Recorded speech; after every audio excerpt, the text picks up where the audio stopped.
नमस्कार साथियों, स्वागत है आपके अपने YouTube channel Sanskrit education hub में। दोस्तों, संस्कृत रामायण टेस्ट सीरीज की श्रृंखला में मैं आज आपके लिए लेकर आया हूँ टेस्ट नंबर 4। आज का अपना यह चौथा टेस्ट है जो कि आपके लिए बहुत ही कारगर साबित होने वाला है। तो आइए शुरू करते हैं अपने इस वीडियो को। पहला प्रश्न है, शप में इत संज्ञा करने के बाद क्या शेष रहता है? यानी कि ये जो शप है इसमें इत संज्ञा करने के बाद क्या शेष रहता है? तो इसका अपना सही जवाब होगा ए। यानी कि शप में इत संज्ञा करने के बाद जो है अपना ए शेष रहता है। अगला प्रश्न है, अधोलिखित में से वृद्धि नहीं है, यानी कि कौन सा ऐसा वर्ण है जो वृद्धि जिसकी नहीं होती है? अपने पास ऑप्शन है ए, मतलब ए के अंदर आ, ए, ऐ और औ। तो बताइए इनमें से कौन सा ऐसा वर्ण है जिसकी वृद्धि नहीं होती है, जिसकी वृद्धि नहीं है, यानी कि वो ऋस्व स्वर भी बोला जाता है। तो इसमें सही जवाब है अपने ए। अगला प्रश्न है, अधोलिखित में से गुण है, यानी गुण विधायक स्वर कौन सा है इनमें से? अपने पास ऑप्शन है ए, ई, उ और री। तो इसका सही जवाब होगा ए। ए जो है अपने गुण स्वर है। अगला प्रश्न है, द्रव्यवाची भिन्न प्रादिक कहलाते हैं। द्रव्यवाची भिन्न प्रादिक क्या कहलाते हैं?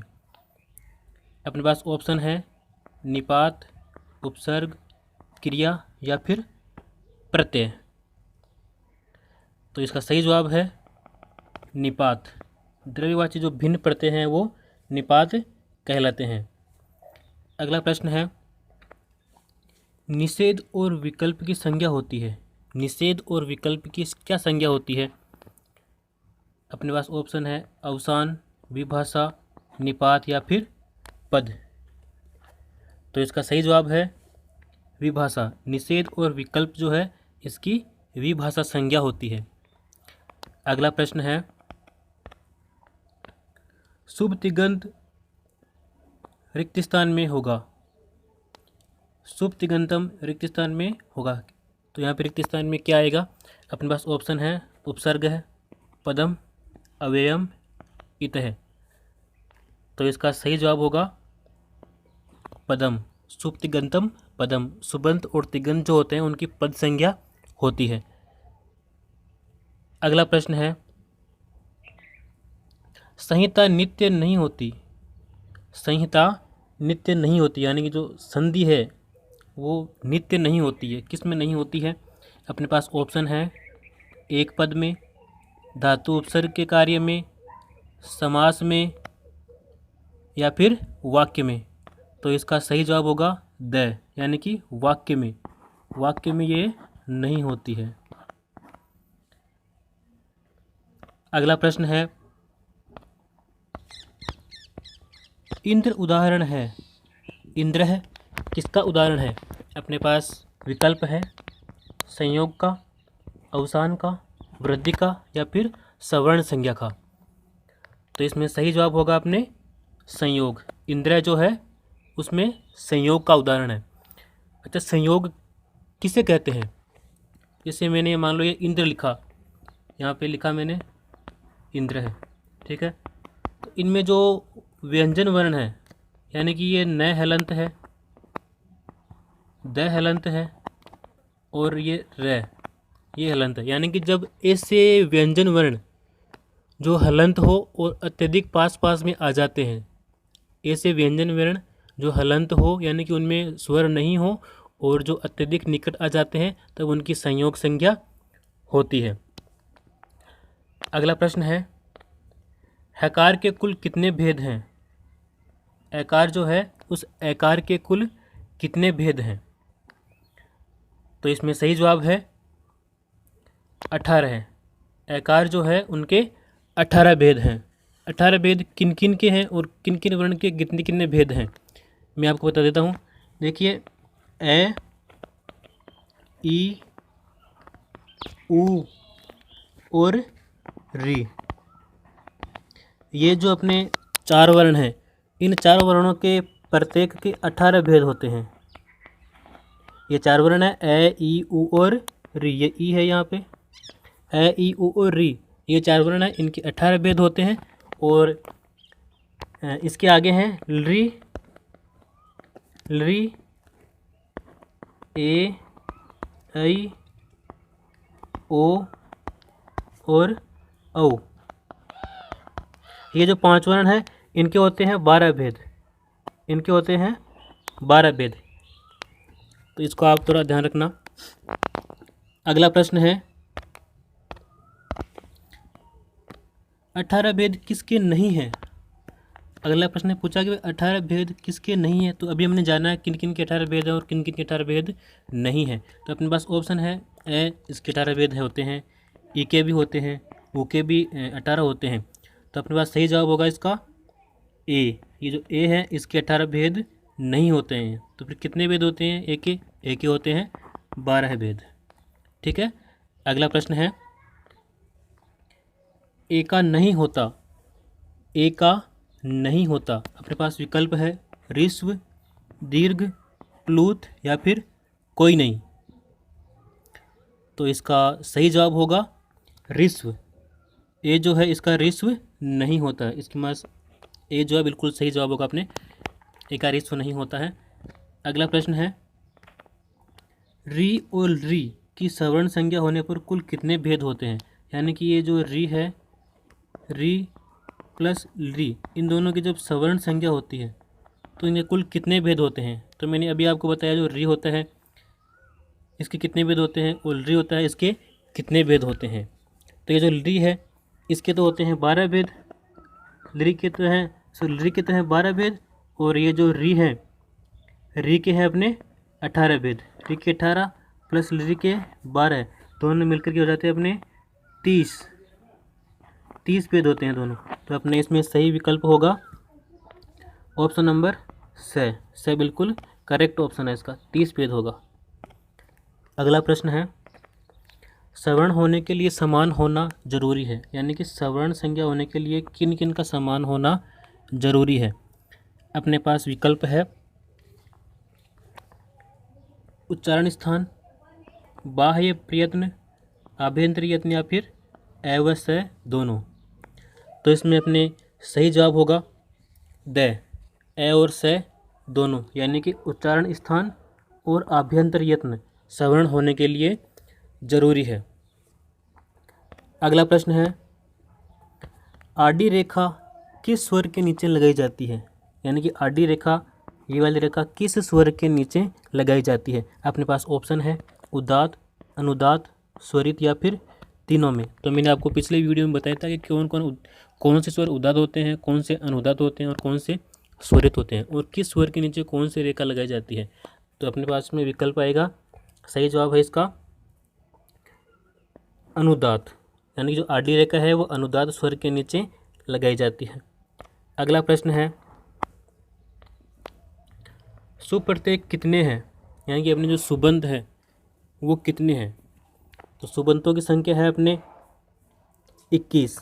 सुबंत होते हैं 21। यानी कि दोस्तों प्रत्यय 2 प्रकार के होते हैं, एक तो सुबंत होते हैं, एक तो होते हैं सुबंत और एक होते हैं तिगंत, एक होते हैं तिगंत। तो सुबंत तो जुड़ते हैं शब्दों में, ये जुड़ते हैं शब्दों में, और तिगंत जुड़ते हैं धातुओं के अंतर।